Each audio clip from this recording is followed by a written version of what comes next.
అందరికీ నమస్కారం.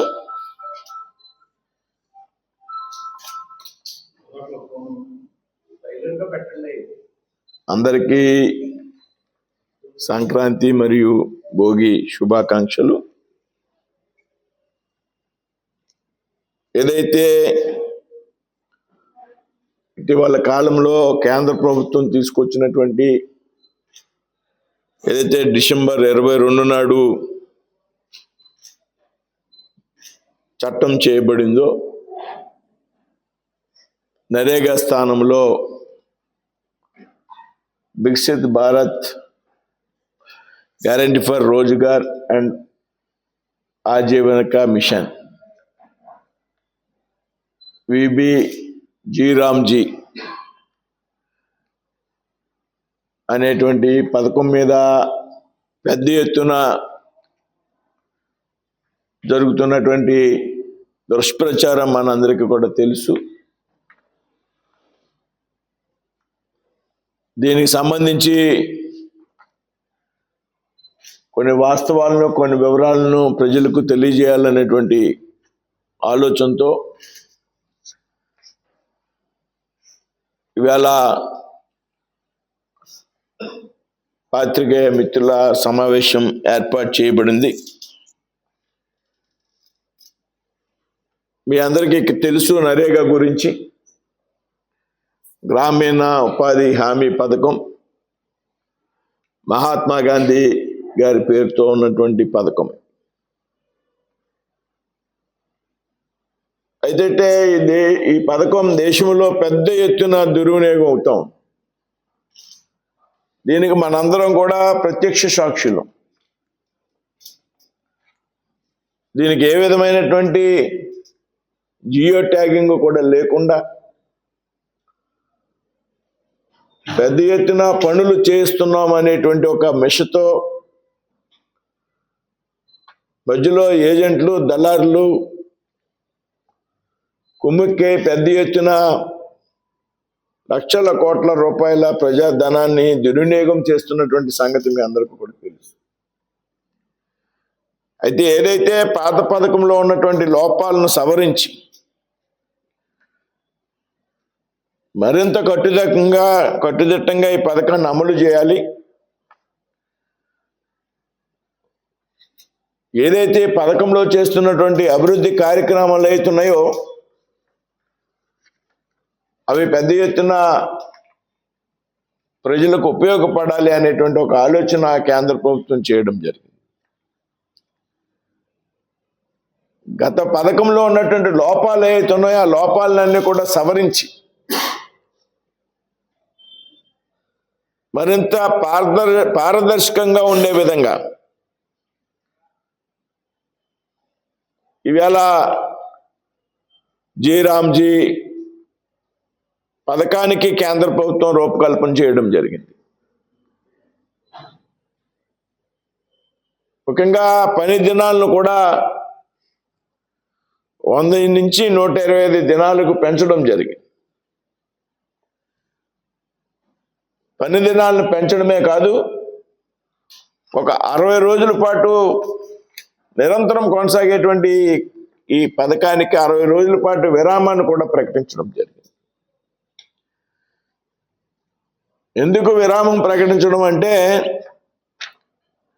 గ్రామీణ ప్రాంతాల్లో రైతులకు వ్యవసాయ కూలీలు ఏదైతే పీక్ టైం అంటాం, నారుమల్లు సమయం కానీ పంట కోసేటువంటి సమయం కానీ పీక్ టైం, రైతులకు కూలీలు అవసరం. ఆ కూలీలు అవసరమైనటువంటి సమయంలో రైతులకు వ్యవసాయ కూలీలు అందుబాటులో ఉండాలనేటువంటి ఆలోచనతో 60 రోజుల పాటు విరామాన్ని కూడా ఈ పథకానికి ఇవ్వడం జరిగింది. అంటే అదే కాలంలో ఈ పథకం అమలైతే రైతులకు కూలీలు దొరికేటువంటి, వ్యవసాయ కూలీలు దొరికేటువంటి అవకాశం లేదు. కాబట్టి ఆ సమయంలో ఈ పథకానికి విరామం ప్రకటించడం జరిగింది. ఏదైతే గ్రామీణ ప్రాంతాల్లో ముఖ్యంగా ఈ 60 రోజుల విరామం అనేది ఆయా రాష్ట్ర ప్రభుత్వాలు నిర్ణయం తీసుకోవటువంటి అవకాశం ఉంది. అంటే ఒక్కో రాష్ట్రంలో ఒక్కో సీజన్ ఉంటుంది. అందుకని ఈ 60 రోజుల విరామం ఎప్పుడు ప్రకటించాలనేది ఆ రాష్ట్రంలో ఉన్నటువంటి వ్యవసాయ ఉత్పత్తులను బట్టి వాటి యొక్క పీక్ టైం ఏదైతే ఉందో కీలకమైన సమయం వారు నిర్ణయం తీసేటటువంటి అవకాశం ఉంది. అంతేకాదు మీ అందరూ కూడా తెలిసి పాత్రికేయులకి నరేగా పేరుతో చాలా తక్కువ సమయాన్ని పనిచేయించి కొంతమంది అధికారులు కుముక్కై కేవలం ఫోటోలు తీసి ఫోటోల ఆధారంగా పెద్ద ఎత్తున నిధులు దుర్వినియోగం చేస్తుంది. అంతేకాకుండా ఇదివరకు డబ్బులకి కూలీలకి వ్యవసాయ కూలీలు ఎవరైతే ఉన్నారో వారికి పేమెంట్ ఇవ్వడానికి చాలా సమయం పట్టేది. ఇప్పుడు వారం వారం పేమెంట్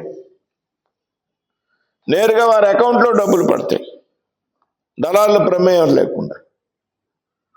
ప్రతి వారం కూడా పేమెంట్ ఇస్తారు, నేరుగా వారి బ్యాంక్ అకౌంట్కి జమ అవుతాయి. ఇది ఎవరైతే వికసిత్ భారత్ జీరామ్జీ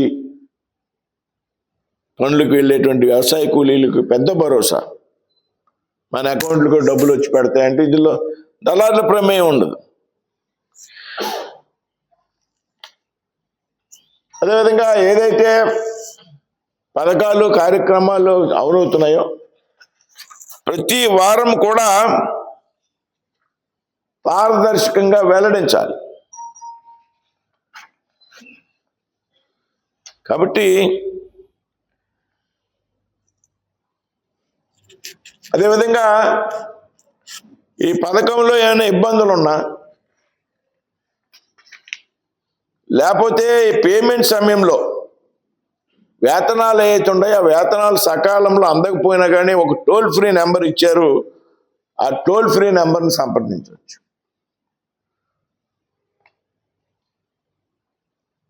పనిచేస్తారు, వేతనాలు రావు సకాలంలో, కాబట్టి ఆ టోల్ ఫ్రీ నెంబర్కి అప్రోచ్ అవ్వచ్చు, గ్రామ సభకు ఫిర్యాదు చేయవచ్చు. ప్రతి మండలంలో కూడా గ్రామంలో కూడా దీనికి ఒక సోషల్ ఆడిట్ కమిటీ ఉంటుంది. రాబోయేటువంటి రోజుల్లో మనం ఇంక్లూడ్ చేయాలనేటువంటి ఆలోచనతో పెట్టాను.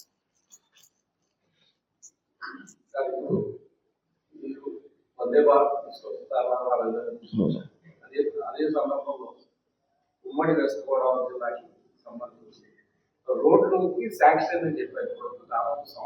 ఏది ఈ హైవేస్ కి సంబంధించి ఎదురు ఈ జగమరు ఇది కానీ నల్లజర్ల నేను నల్లజర్ల శాంక్షన్ అయింది అనలేదు కదా, లోసరీ పేపర్ సంవత్సరం అయిందంటే అసలు హైవే ఒక హైవే నేను వచ్చాక ప్రపోజల్ పెట్టా, అందుకైతే ప్రపోజలే లేదు. ఒక హైవే ప్రపోజల్ పెట్టి దానికి అన్ని రకాల అప్రూవల్స్ సంవత్సరంలో తీసుకుంది. దేశంలో ఏదైనా ఉందంటే మనం 165. ఎంత స్పీడ్గా మన పని మొదలెట్టి 1 year అయింది. ఎంత స్పీడ్గా సర్వేలు జరిగి డిపిఆర్లు చేసి రైతులతో సమావేశాలు పెట్టి మండల లెవెల్లో వారి దగ్గర నుంచి అభ్యంతరాలు ఏమి కూడా లేకుండా చూసుకుని దాదాపు ఈవేళ టెండర్ స్టేజ్కి వెళ్ళింది అంటే ఇంత స్పీడ్గా అమలైనటువంటి హైవే వేళ మనకి దేశంలో ఉన్న 165.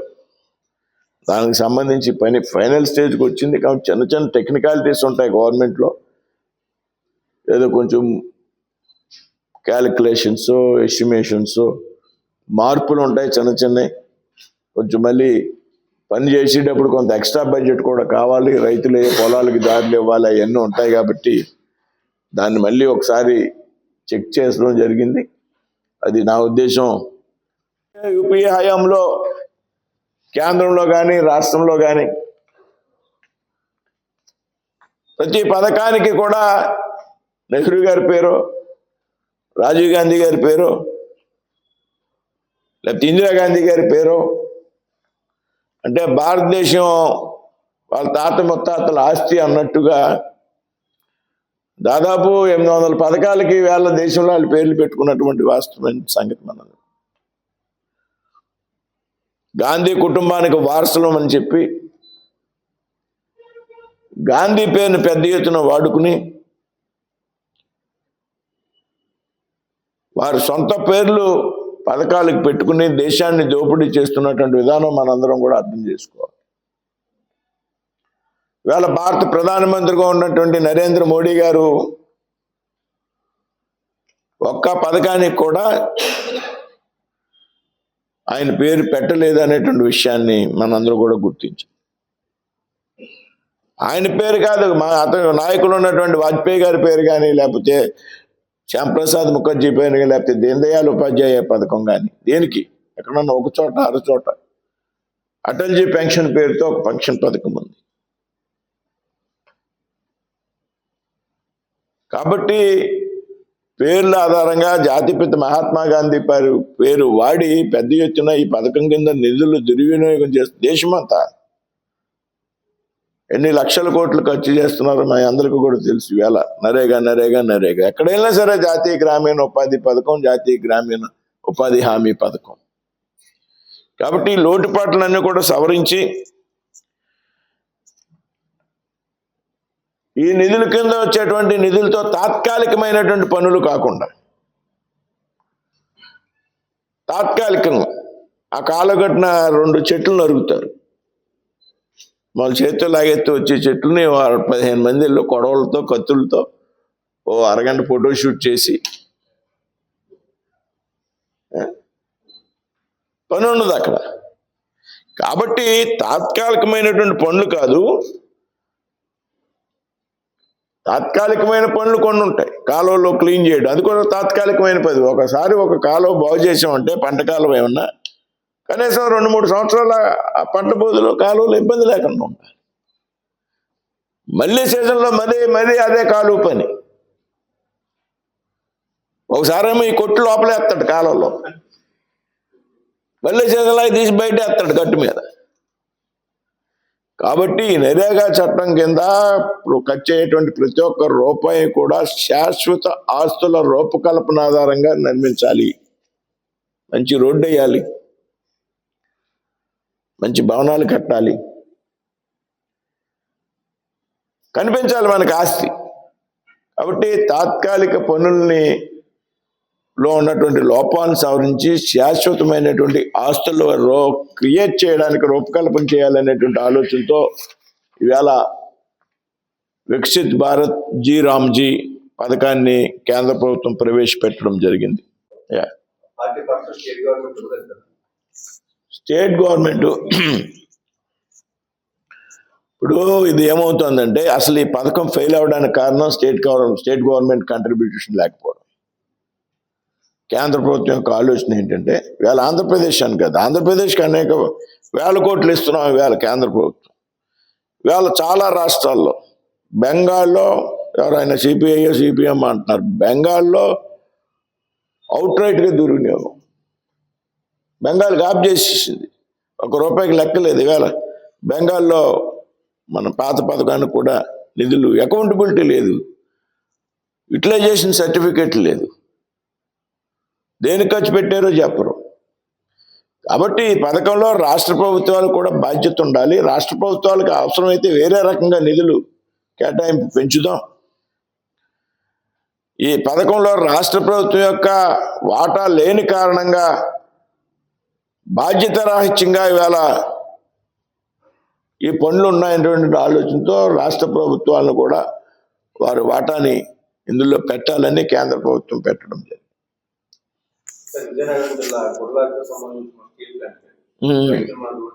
లోకల్గా ఏదో చిన్న ఇష్యూస్ ఉన్నాయి.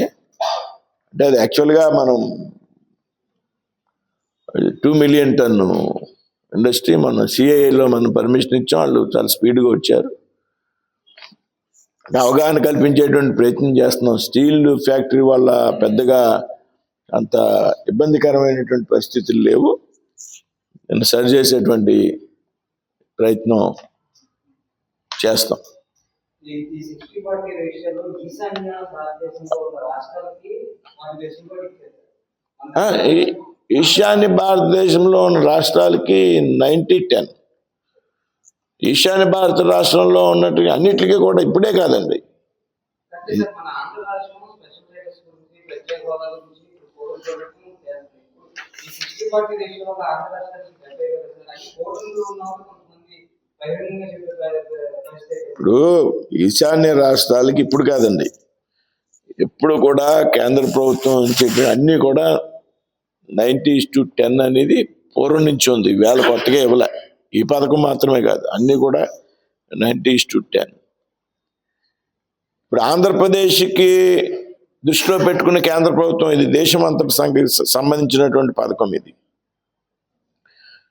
ఇప్పుడు అవసరమైనటువంటి అందులో పోలవరం ఉంది. ఈవేళ మనం ఎన్డీఏ గవర్నమెంటే 100% లేకపోతే అది కూడా 60-40 చేయాలి. మనం స్పెషల్ స్టేటస్ ఉంటేనే 90-10 చేయాలి. కానీ ఆంధ్రప్రదేశ్ స్పెషల్ స్టేటస్ లేకపోయినా కేంద్ర ప్రభుత్వం 100% నిధులతో పోలవరం కంప్లీట్ చేస్తుంది. ఇవాళ రాజధానికి డబ్బులు ఇచ్చిన, లేకపోతే రైల్వే ప్రాజెక్టులకు డబ్బులు ఇచ్చిన. కాబట్టి ఇవాళ ఈ 60-40 అనేది ఆంధ్రప్రదేశ్ని దృష్టిలో పెట్టింది కాదు. దేశంలో ఉన్నటువంటి అన్ని రాష్ట్రాల్లో రాష్ట్ర ప్రభుత్వం యొక్క వాటా లేదు కాబట్టి, వారి బాధ్యత లేదు కాబట్టి ఈ నిధుని పెద్ద ఎత్తున ఇప్పుడు జలజీవన మిషన్ ఉంది. 60-40 బాగా అమలు అవుతుంది. ఆడిట్ ఉంది, అకౌంటబిలిటీ ఉంది. దీనికి ఏమి లేదు. అందుకనే కేంద్ర ప్రభుత్వం వేరే రకంగా రాష్ట్రాలకు సహకరించడం. ఇప్పుడు కూడా ఏదైతే జిఎస్టీ తగ్గించినందువల్ల వచ్చేటువంటి నష్టం ఏదైతే ఉందో రాష్ట్రాలు కేంద్ర ప్రభుత్వం ఆల్రెడీ రాష్ట్రాలకు ఇవ్వడానికి సిద్ధంగా ఉంది, నచ్చుతుంది కూడా. అలాగా బాధ్యతారాహిత్యంగా ఉంటున్నాయి కాబట్టి రాష్ట్రపతి అంటే ఏం పని అయింది, ఎంత ఖర్చు అయింది, వేతనాలు వచ్చిందా. ఆడిట్ అంటే మీ అందరికీ తెలుసు, పర్యవేక్షణ. కాబట్టి ఏదైతే గ్రామీణ ప్రాంతాల్లో పేదరికాన్ని పారద్రోలాలి, ఎవరు కూడా ఆకలితో అలమటించకూడదు, అందరికీ పని కల్పించాలి, సకాలంలో వేతనాలు ఇవ్వాలి, వేతనాలు చెల్లించేటువంటి క్రమంలో దళారీలు ఉండకూడదు అనేటువంటి ఆలోచనతో ఇవాళ వికసిత్ భారత్ జీ రామ్జీ అనేటువంటి పథకానికి కేంద్ర ప్రభుత్వం శ్రీకారం చుట్టింది. ఈ పథకం తాలూకు సత్ఫలితాలని చాలా అతి తక్కువ సమయంలో రాబోయేటువంటి రోజుల్లో మనం అందరూ కూడా చూస్తాం అనేటువంటి విషయంలో ఏమాత్రం కూడా అనుమానం లేదు అని ఈ సందర్భంగా మీ అందరికీ కూడా తెలియజేస్తూ, రాబోయేటువంటి రోజుల్లో మరింత కింది స్థాయికి వెళ్ళి ప్రజలకు ఈ పథకం మీద అవగాహన కల్పించేటువంటి ప్రయత్నం ప్రభుత్వంలో ఉన్నట్టు మీ అందరూ కూడా తెలియజేస్తామని ఈ సందర్భంగా చెప్తున్నా.